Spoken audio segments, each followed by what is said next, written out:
She arrived without notice. No ticket stub, no luggage, no name anyone remembered. There were no records of a hotel check-in, no photos from a train station, and no trace that she'd spoken to a single soul.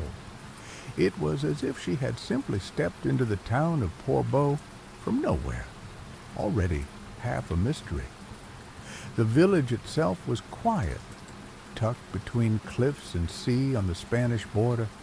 It wasn't a place where people paid much attention to strangers.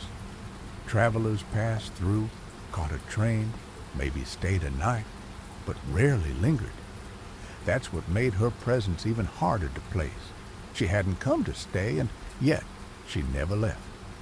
Locals barely noticed her at first. She left behind no receipts, no reservations, no passport. No one remembered selling her a ticket or handing her a room key. She seemed to move like a shadow through narrow streets, unseen, unclaimed, and unrecorded. For a while, the days passed uneventfully, but then rumors began to form in quiet conversations. Someone thought they saw her walking along the edge of the cemetery. Someone else said she asked a question no tourist would ask. A name was mentioned, then it wasn't mentioned again. Soon, the questions started to outweigh the facts. Who was she? Where had she come from? Why was she here? She hadn't been reported missing. No friends came looking. No family ever called. But something about her presence stayed. It settled over the town like fog, familiar but impossible to grasp. And what came next would leave more questions than answers. This is Night Echo. 4 true stories every week, told slowly and completely. Subscribe if you haven't already. Now, keep the lights low, let the rain continue, and listen closely. Portbou sits at the edge of Spain. It's a small border town squeezed between tall cliffs and the Mediterranean Sea. The kind of place where trains stop for just a few minutes, where travelers look out the window and keep moving. In the fall of 1990, nothing special was happening in Portbou. The town was quiet. The weather was nice. Most tourists had already gone home for the year. People swept their front steps. Cafes served coffee to the few remaining visitors, and life moved slowly, like it always did by the seas. Then one morning in early September, everything changed. Someone new arrived. She wasn't local. She barely spoke. She had no bags with her, and nobody knew where she came from. She didn't book a hotel room. She didn't try to make friends. She didn't seem to be waiting for anyone, but people noticed her. She was young, maybe 20 years old, blonde hair, pretty face. She dressed nicely but simply. She wasn't a backpacker or a drifter. She seemed like someone who had a plan. At the train station, she bought a one-way ticket from Cerbère. That's a French town just across the border. It's only a few minutes away by train, but buying that ticket meant she had chosen to come to Spain, and she was traveling alone. People who saw her said she seemed calm. Others thought she looked lost in thought. One shop owner remembered her sitting by the harbor for over an hour, just staring at the water. She didn't eat anything. She didn't take pictures. She just watched. Then, without any warning, she started walking up a steep hill, past the edge of town, toward a place where most people don't go unless they have to. The path she took isn't for tourists. It winds around the old cemetery. It follows a trail through the pine trees, and eventually it disappears into the cliffs. Local people avoid that area, especially when it gets dark. The wind sounds different up there, louder, angrier. The trees grow thick and close together, and once you're inside the forest, you can't hear the ocean anymore. Someone later said they saw her stop at the cemetery gate. Another person remembered watching her walk into the trees, becoming just a shadow in the mist, and then she was gone. Nobody saw her come back down. Nobody saw her get on another train. There were no records of her crossing the border again. No phone calls, no hotel bookings, nothing. By the next day, it was like she had never been in Portbou at all. But she had been there. A few days went by.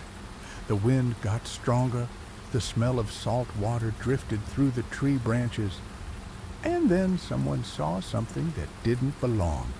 A figure up in the pine trees, still, silent, not moving. She wasn't lying down. She wasn't hidden. She was just there. Her shoes were placed neatly on the ground below. A small gold necklace was tucked under her shirt collar. Her eyes, which had once looked out at the world, were now closed forever. The police were called. The Guardia Civil came first, then other emergency workers. They put up tape around the area. They took photographs. But they couldn't figure out who she was. She had nothing on her that would tell them. No ID card, no passport, no wallet, not even a piece of paper with her name on it. No purse, no phone, no documents, nothing. Her face wasn't damaged. Her hands weren't tied. There were no obvious signs that someone had hurt her. The way they found her looked careful, planned, like she had followed some kind of ritual that nobody had taught her. But somehow, she knew what to do. A medical examiner was brought in. The body was taken away, carefully, quietly. And then the question started.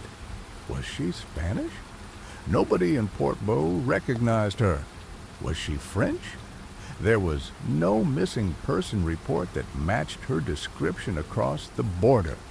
Could she have come from somewhere farther away? They checked train records. They compared her description with missing person cases all across Europe. Interpol got involved, but they found nothing.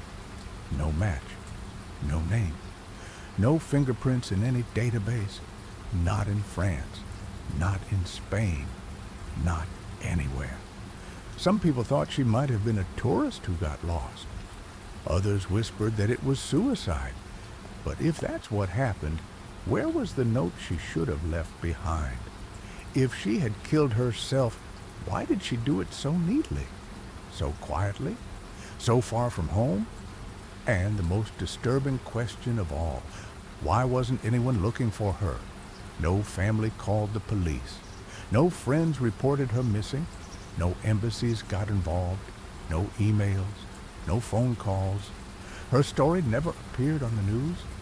There were no missing person flyers, no appeals for help, no reward offers. Just a girl, alone, in the pine trees, with the sea below and a mystery that nobody could solve. The local people started calling her La Chica del Cementerio, the girl from the cemetery. Others just called her the Portbou Girl. Over the next few weeks, a quiet investigation began. Her photograph was sent to police departments. Artists drew sketches of her face. Her fingerprints were sent to agencies across Europe. Still nothing. Eventually, they had to bury her. A simple grave in a quiet corner of the cemetery.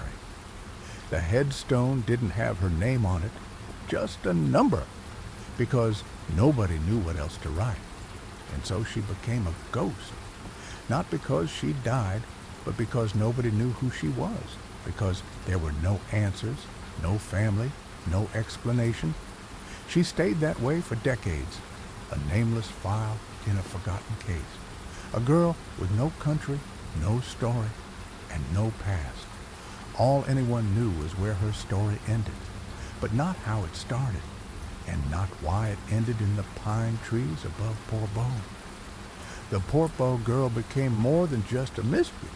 She became a feeling, a question that hung in the air, a silence that seemed to follow hikers who went too far up the mountain trail. And for over 30 years, that silence stayed, deep and patient and seemingly forever, until one day it finally broke. Time passed, not quickly, not loudly, just enough to wear the edges off memory. By the mid-1990s, the story of the unnamed woman found in the pine grove above Portbou had faded from public view. No one had claimed her. No name had surfaced. No new detail had come forward. And so, without answers, her file slipped quietly into the archives, if it was ever properly archived at all. The woman who had appeared, then vanished, then reappeared in death, was catalogued as desconocida, unknown. What little information existed was transferred into a small provincial case report under Girona jurisdiction. Cause of death? Undetermined. Age? Approximate. Believed non-Spanish national. Found near cemetery. No known belongings. No signs of violence. That was it. No photo was circulated to the public. No posters. No sketch. Not even a press release beyond the initial 3-line story in a local newspaper. It read like a clerical note. Foreign woman found deceased. Investigation underway. But the investigation didn't go anywhere, and it didn't last long. It didn't help that Portbou was, and still is, a border town. Records didn't cross countries easily back then. Missing persons cases from Italy, France, Austria, or Germany rarely made their way into the hands of small Spanish municipalities. There were no international alerts, no shared fingerprint databases, no Interpol bulletin, and without a name, there was no pressure, no family knocking on doors, no embassy calls, no lawyers, no media, no one. So when the trail went cold, it froze. She was buried in the Portbou cemetery, not in the older section where generations of locals lay, but off to the side, in a plain grave with a metal plate, no headstone, just a case number. And for over 3 decades, that's all she was, a number, a space between questions. Then, in the early 2000s, something strange happened. Her story began circulating online, not officially, not through police or the newspapers, but in whispers, on forums, blogs, websites focused on European unsolved mysteries. There was no name, still no photo, just fragments. A young woman found dead in Portbou, alone, without ID, buried without a name. Some commenters speculated it was suicide. Others believed she had been fleeing something. A few even suggested she was running to something, a meeting, a purpose, a reckoning. And one thing stood out: the way she was found, shoes placed neatly, necklace intact, blouse carefully buttoned, no evidence of panic, fear, or struggle, no clear reason for death, no note, no farewell. She had simply ended. People began referring to her as the Portbou Girl. In 2019, her case appeared again, this time in a digital archive built by a non-profit attempting to connect missing persons with unidentified remains across Europe. Volunteers compiled open files, many long ignored or forgotten, and uploaded them to an international system that allowed for broader searches. One of them entered the limited details from the Portbou case. They had almost nothing. Female, estimated age, early 20s, found near cemetery cliffs, died around September 1990. Cause unknown, no identification. They uploaded it anyway, and that decision would change everything. In 2020, a cold case team in northern Italy began reviewing unresolved disappearances from the late 1980s and early 1990s. One case stood out, a woman named Eva Simeone Rauter. She had disappeared at age 26, last seen leaving her town in South Tyrol in late August 1990, heading south through Austria and into France. She was believed to be traveling alone, Her plan, unclear. She had no criminal record, no mental health history, and no reason to disappear. Her family had filed a report, but it had never reached Spain. The record stayed in Italy. They were never flagged across borders. Until now. When the description of the Portbou case appeared in the digital archive, one of the Italian investigators noticed the resemblance. They requested access to the Girona records. What little existed. A match was suspected. Dental records were requested. Fingerprints, dusty and barely usable, were compared. And then came the confirmation.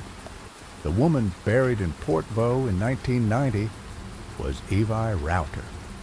After 32 years, the girl from the cemetery had a name. It should have been the end of the mystery, but it wasn't, because the identification didn't bring answers. It raised more questions. Why had Evi traveled to Portbou? What was she doing in that town? Why did she walk toward the cliffs and not return? And why did it seem even now that her death had been quietly swept aside? Spanish officials confirmed her identity, but they offered no additional details. The original police file, incomplete. The autopsy report, gone. Scene photos, never digitized, possibly never taken. Fingerprints, stored in an unmarked envelope in a locked drawer, found only by chance. And the cause of death? Still undetermined. Some said she took her own life, but there were no signs of violence, no note, no rope or belt, no ligature marks in the surviving records. Others wondered whether she had been followed, but there were no suspects, no interviews, no witness logs, only vague statements from locals, and none had been recorded formally. It was as if her death hadn't been investigated at all, only logged, then buried, then forgotten. By 2023, journalists tried to reconstruct her story, but the trail had gone cold again. Too many people had retired, too many files had been misplaced, and perhaps most damning of all, too few people had ever cared to look in the first place. Today, Evi's grave has a new plaque. It bears her name, a date, and little else. Her story continues to appear in quiet corners of the internet.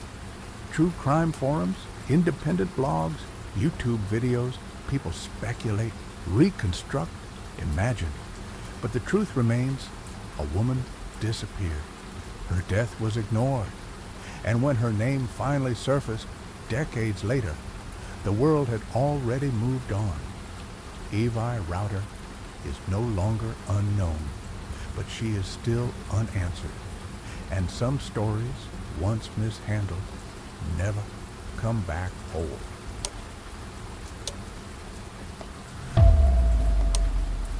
The story of Evi Router should have ended with her name, but names don't fix what was broken. They don't explain why someone disappears across countries.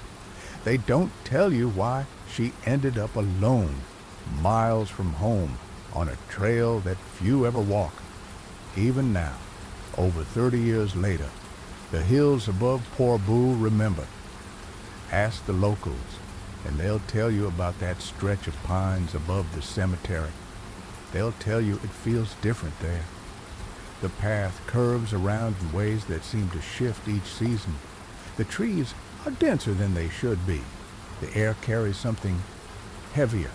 Even hikers who've never heard the story often stop near that ridge and turn back without knowing why. It's not superstition. It's atmosphere. It's memory. And maybe that's all that remains of what happened. Evi had no luggage, no map, no booked return ticket.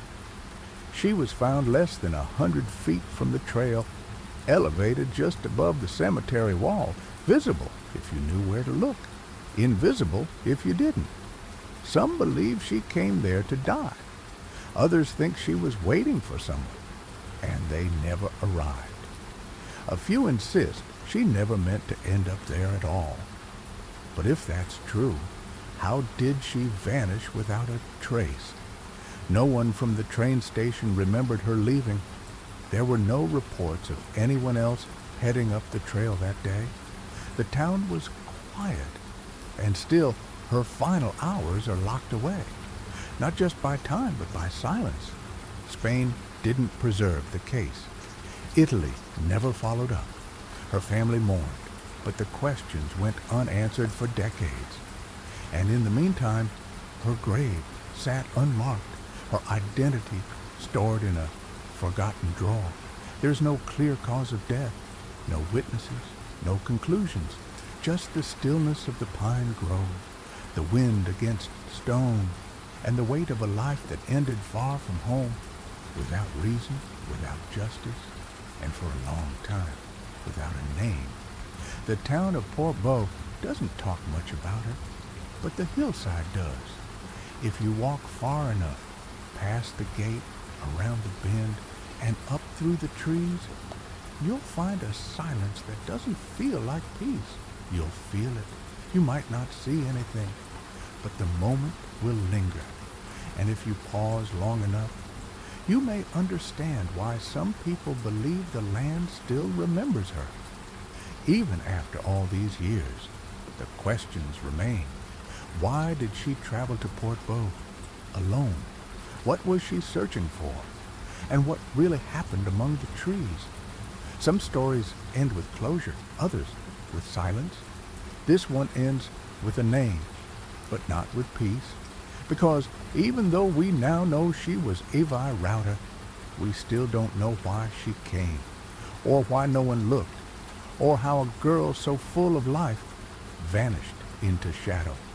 And maybe we never will, but we remember her, and that matters. Thank you for staying with me through this story.